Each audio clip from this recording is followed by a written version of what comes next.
నమస్తే, welcome to public court news. ఏపీలో రాజకీయం ఎప్పుడు ఎలా ఉంటుందో ఊహించడం చాలా కష్టం. ఉమ్మడి రాష్ట్రం ఉన్నప్పుడైనా విడిపోయినప్పుడైనా ఆంధ్ర రాజకీయమే వేరు. సీఎం జగన్ ఎలక్షన్ 2024కి సిద్ధమవుతున్నారు. వై నాట్ 175 అంటూ తన రాజకీయ వ్యూహాలకు పదును పెడుతున్నారు. అందులో భాగంగా సగానికి పైగా అభ్యర్థులను మారుస్తూ జాబితా సిద్ధం చేస్తున్నారు సీఎం జగన్. మరో వారం రోజుల్లో ఎన్నికల ప్రచారాన్ని కూడా ప్రారంభించనున్నారు. ఈ నేపథ్యంలో టికెట్ విషయంలో భంగపడ్డ అభ్యర్థులు ఇలా తమ అసమ్మతి రాగాన్ని వినిపిస్తున్నారు. అన్నయ్యకు టికెట్ ఇవ్వొద్దని ఒక తమ్ముడు, కుట్ర చేశారంటూ ఇంకో ఎమ్మెల్యే, నాన్ లోకల్కు వద్దంటూ మరో నేత. ఇలా వైసీపీలో అందరూ సీఎం జగన్ మీద గుస్సా అవుతున్నారు. ఎన్నికలు దగ్గర పడుతున్న కొద్దీ సీటు హీటు పెరిగిపోతోంది. వైసీపీలో టికెట్ రాని వాళ్ల ఆవేదన ఆగ్రహంగా మారి నిరసనల స్వరం వినిపిస్తోంది. వైసీపీలో అసెంబ్లీ, ఎంపీ సీట్ల ఇన్ఛార్జీల మార్పు చేర్పులు కార్యక్రమం కొనసాగుతోంది. ఇప్పటికే వైసీపీ నుంచి 4 లిస్టులు వచ్చేశాయి. 68 అసెంబ్లీ, లోక్సభ స్థానాల్లో మార్పులు జరిగాయి. టికెట్ రాని వాళ్లు ఈ మార్పులపై మండిపడుతున్నారు.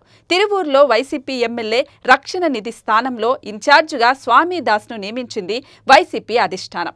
దీంతో ఎమ్మెల్యే రక్షణ నిధి సంచలన వ్యాఖ్యలు చేశారు. టికెట్ దక్కకుండా చేయడానికి గత 4-5 నెలల నుంచి తనపై కుట్రలు జరుగుతున్నాయని ఆరోపించారు. తనను ఇంతగా బాధ పెట్టిన తర్వాత అధిష్టానం పిలిచినా వెళ్లబోనన్నారు రక్షణ నిధి.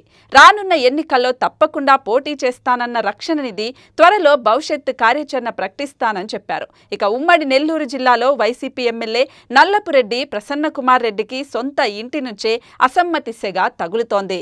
రాబోయే అసెంబ్లీ ఎన్నికల్లో నల్లపురెడ్డికి కోవూరు అసెంబ్లీ టికెట్ ఇవ్వొద్దంటూ ఆయన సోదరుడు రాజేంద్రనాథ్ రెడ్డి వైసీపీ అధిష్టానానికి విజ్ఞప్తి చేస్తూ ఒక ఆడియో విడుదల చేశాడు. ఈ ఆడియో కూడా ఆంధ్ర రాజకీయాల్లో పెద్ద దుమారం రేపుతోంది. కార్యకర్తలను ప్రసన్నకుమార్ రెడ్డి పక్కన పెట్టారని ఆ ఆడియోలో రాజేంద్ర ఆరోపించారు. ఇక అమలాపురం వైసీపీలో అసమ్మతి సెగలు రేగాయి. ఆత్మీయ సమావేశం పేరుతో వైసీపీ నేత కుంచె రమణారావు బల ప్రదర్శన చేశారు. మంత్రి విశ్వరూప్ టార్గెట్గా పరోక్షంగా విమర్శలు ఎక్కుపెట్టారు. అమలాపురం సీటు స్థానికులకే ఇవ్వాలని రమణారావు డిమాండ్ చేశారు.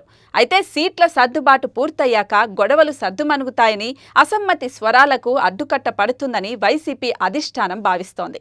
కానీ ఎక్కడా సర్దుమణిగేలా కనిపించట్లేదు. ఇక జగన్ షర్మిల గురించి అవసరమే లేదు. జగన్ సీఎం అయినప్పటి నుంచి షర్మిల విజయమ్మను కూరలో కరివేపాకులాగా తీసి పడేశాడు. ఇవన్నీ టీడీపీకి లాభం తెస్తాయా అంటే అవునని అంటున్నారు రాజకీయ విశ్లేషకులు. షర్మిల పులివెందులలో పోటీ చేసి జగన్ ఓట్లు చీల్చాలని కాంగ్రెస్ పక్కా ప్లాన్ వేసింది. ఒక పక్క రక్త సంబంధం, ఇంకో పక్క రాజకీయం. వీటి మధ్య ఆంధ్ర రాజకీయం 2024లో రసవత్తరంగా మారనుంది. అసెంబ్లీ ఎన్నికలకు కేవలం 2 నెలలు మాత్రమే ఉంది. ఇలాంటి టైంలో జగన్కు అన్ని వ్యతిరేక శక్తులే ఎదురవుతున్నాయి. చూద్దాం మరి ఆంధ్ర రాజకీయం ముందు ఎలా మారుతుందో, 2024లో ఏ పార్టీ అధికారం చేజిక్కించుకుంటుందో. మరి ఈ వీడియో మొత్తం చూశాక 2024లో జగన్ గెలుస్తాడా లేదా టీడీపీ అధికారంలోకి వస్తుందా అనేది కామెంట్ చేయండి. ఇలాంటి ఇంట్రెస్టింగ్ పొలిటికల్ విషయాల గురించి మన ఛానల్ని తప్పకుండా సబ్స్క్రైబ్ చేసుకోండి.